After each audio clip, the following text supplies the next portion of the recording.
আসসালামু আলাইকুম সবাইকে। সবাই কেমন আছেন? আশা করছি সবাই ভালো আছেন, সুস্থ আছেন। আলহামদুলিল্লাহ আমরাও ভালো আছি। আজকে একটা ব্লগ ভিডিও নিয়ে চলে আসলাম। এটা আপনারা বলতে পারেন ঈদের জন্য একটা ধামাকাদার ভিডিও হতে পারে। তবে ধামাকাদার কেন বলছি জানেন তো? আমি তো কোনো সময় আমার ভিডিওতে স্কিন কেয়ার বা রূপচর্চা এগুলো কিছুই দেখাই না। যেহেতু ঈদ আসছে তার জন্য ভাবলাম একটু আপনাদের সাথে শেয়ার করি। তো এখানে হচ্ছে বেসন নিয়েছি। বেসন তো আমাদের বাসায় এখন সবার বাসায় থাকবে, যেহেতু রমজান মাস, বেসন দিয়ে আমরা অনেক কিছু করি। তো বেসনের সাথে সামান্য একটু হলুদের গুঁড়া আমি মিশিয়ে এই যেভাবে দেখছেন হাতে ঘষা মাজা করতেছি। তো হাতে একটু এভাবে ঘষা মাজা করলে আপনাদের কালচে যে ভাবটা আছে সেটা উঠে যায়। আর চাইলে আপনারা মুখেও দিতে পারেন। তো মুখে আপনারা মিনিমাম ফেসটাকে আগে ভালো করে ধুয়ে নেবেন, পরে 10 থেকে 15 মিনিট রেখে এটাকে ধুয়ে ফেলতে পারেন সাদা পানি দিয়ে। আর এখন যেহেতু ঈদের সময় তো আমরা প্রায় সবাই বিউটি পার্লার বলেন বা ঘরে যারা আমরা আছি রাঁধুনি, তারা কিন্তু আমরা রূপচর্চা করেই থাকি। আর ঈদ বলে কথা, ঈদে তো একটু ফিটফাট হওয়া লাগে। সব সময় তো আমরা গৃহিণীরা রান্নার কাজেই থাকি। এই যে দেখুন, হাত ধুয়ে আসলাম, আগের থেকে অনেকটা উজ্জ্বল লাগছে। শুধু সাদা পানি দিয়ে ধুয়ে এসেছি, কতটুকু চকচক করতেছে। এখন এই অবস্থায় আমি টমেটোর মধ্যে সামান্য একটু চিনি দিয়ে এখন ঘষে নেব হাত আর মুখ। টমেটোর মধ্যে একটু চিনি দিয়ে কিন্তু আপনারা এই যে হাতের মধ্যে দিতে পারেন। হাতের মধ্যে যে কালচে ভাব থাকে বা অনেক সময় দেখা যায় মুখের মধ্যেও কিন্তু একটা কালচে ভাব থাকে, সেটাও কিন্তু দূর হয়ে যায়। তো তারপরে আমি একটা মাস্ক ব্যবহার করব। তো আমার কাছে এই গার্নিয়ারের এই মাস্কটা ছিল, তো এটা আমি প্রায় 15 মিনিট আমি এটা মুখে রেখে দিব। যত কালো ভাব আছে আমাদের যে ফেসের মধ্যে যে পোর্স এরিয়া আছে, অনেক সময় দেখা যায় অনেক গভীরে ময়লাগুলা গিয়ে জমে থাকে। তো এটাও এখন উঠে যাবে। তো জাস্ট 15 মিনিট আমি রেখে দেব। তো এদিকে আপনাদের সাথে একটা জিনিস শেয়ার করি। সবাই তো আপনারা ঈদের অনেক কিছুই শেয়ার করেছেন, তো আমি আর বাকি থাকবো কেন? তো আমার একটা পার্সেল এসেছে, সেটাই আপনাদের সাথে শেয়ার করলাম। এটা বাংলাদেশ থেকে এসেছে। তো এদিকে যেহেতু মাস্কটা আমি পরে নিয়েছি, 15 মিনিটে যেহেতু আমার অপেক্ষা করাই লাগবে, তো এই ফাঁকে আপনাদের এই ড্রেসগুলো একটু দেখে দিই। এই ড্রেসগুলা সুতির মধ্যেই আমি এনেছি, যেহেতু সামনে সামার সিজন আছে। তো ভাবলাম যে সামার সিজনে আমার সুতির ড্রেস পরতে কিন্তু ভালোই লাগে। আমার তো হাবিজাবি ড্রেস পরতে ভালো লাগে না, সুতির ড্রেসগুলো আমার কাছে খুবই আরামদায়ক মনে হয়। তো এখানে দেখেন, এটা হচ্ছে আবায়া টাইপের বোরকা, আবায়া যে বোরকাগুলো হয় সেটা।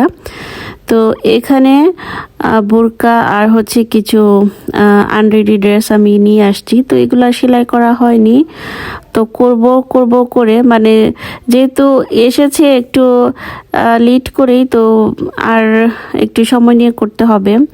তো এই যে বোরকাগুলা দেখছেন কালো কালো টাইপের যে বোরকাটা, তারপর আরেকটা আছে গোল্ডেন টাইপের মধ্যে।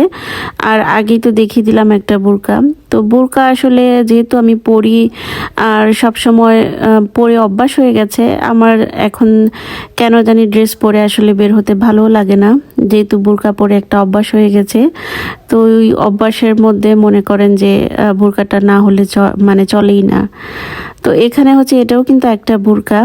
তো আর এই যে দুইটা এখানে হচ্ছে সুতির ড্রেস। তো এটাও কিন্তু সেলাই করে না, সেলাই ছাড়াও কিন্তু নিয়ে আসছে। তো এখানে দেখেন এই ড্রেসগুলা বলেছিলাম একটু বাটিকের মধ্যে দিতে, কারণ বাটিকের মধ্যে ড্রেসগুলা প্রায় অনেক দিন যাবত পরা হয় না। আর সবগুলোই তো বললাম সুতির ড্রেস নিয়ে এসেছি পরার জন্য। তো এই হচ্ছে এই দুইটা সুতির ড্রেস বাটিকের মধ্যে। তো ভালোই লেগেছে কালারগুলা। আর যখন দেশে যাব তখন তো মনে করেন যে নিজের আবেগ দিয়ে সব কিছু কেনাকাটা করব। তো এই যে ড্রেসগুলা, এগুলা শুধু ড্রেস না, এখানে অনেক ভালোবাসা জড়িয়ে আছে। আর ঈদের মধ্যে সবাই নতুন নতুন ড্রেস পরতেছে। আমি আগেই এগুলো অর্ডার দিয়েছিলাম বলতে কি, যে রমজানের ঠিক আগে এইগুলা শপিং করা হয়েছিল। তারপরে হচ্ছে এগুলা পাঠিয়ে দেওয়া হয়। তা আমি ভাবতেছিলাম যে ঈদে হয়তো বার পড়তে পারবো না, ঈদের পরে আসবে, তো এরকম একটা মনো ইচ্ছা ছিল, মানে আসবে কি আসবে না পার্সেলটা, ওই রকম একটা চিন্তাধারা ছিল। তো দেখলাম যে না, ঈদের আগেই চলে আসছে। তো কেমন হয়েছে ড্রেসগুলো একটু কমেন্টে জানাবেন। আসলে সাদামাটাভাবে ড্রেসগুলো নিয়েছি, সবগুলোই সুতির নিয়েছি, আর এখন প্যাকেট থেকে আর বের করতেছি না, যেহেতু কাজের মধ্যেও আছি। সবগুলা বের করলে দেখা যাবে যে ওইগুলা আবার একটু ভাঁজ করতে সময় লাগবে। তো এখানে দেখেন যে এখানে একটা আই প্যাচ নিয়েছি।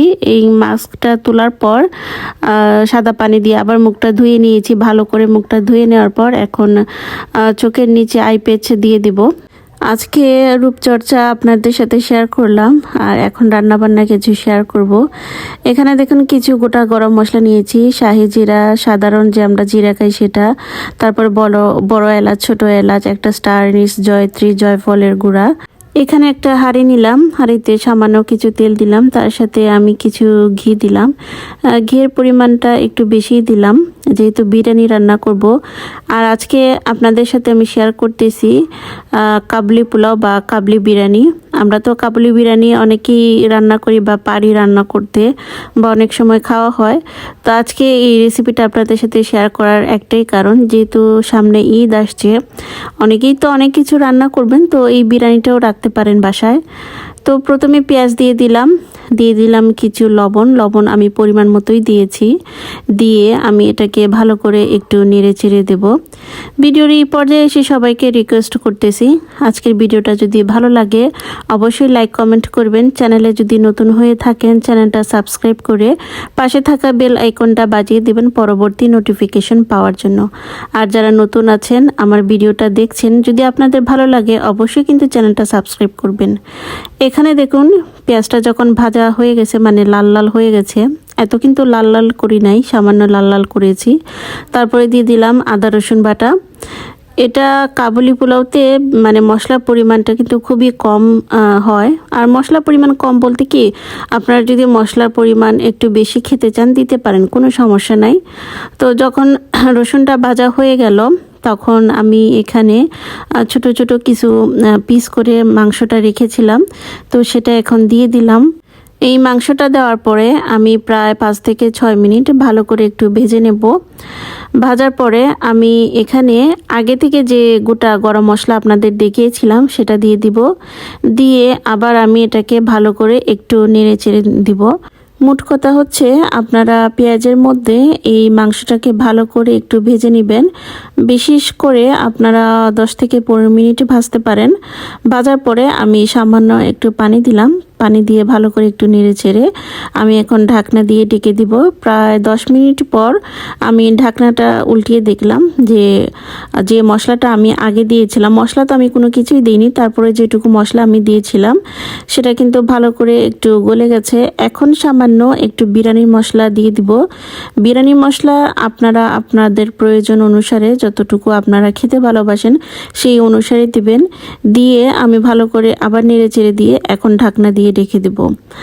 এখন দেখেন মশলাটা অনেক সুন্দর করে কষানো হয়ে গেছে, আর তেলটাও মাশাআল্লাহ অনেক সুন্দর করে ভেসে উঠেছে। এখন ঠিক এই পর্যায়ে আমি চাল আর মাংসের যে পরিমাণটুকু সেই অনুযায়ী কিন্তু আমি পানিটা দিয়েছি। তার আগে আমি আলাদা একটা পাত্রে গাজর আর কিছু কিশমিশ ঘিয়ের মধ্যে আমি ভালো করে একটু ভেজে নিয়েছি। এই ভাজাভাজির জিনিসটা আপনাদের সাথে শেয়ার করা হয়নি, ভিডিওটা যেহেতু বড় হয়ে যাবে তার জন্য। এখন গাজর আর কিশমিশ দেওয়ার পরে আমি বাসমতি চাল এখানে আগে থেকেই ধুয়ে রেখেছিলাম, সেই বাসমতি চালটাও দিয়ে দিলাম।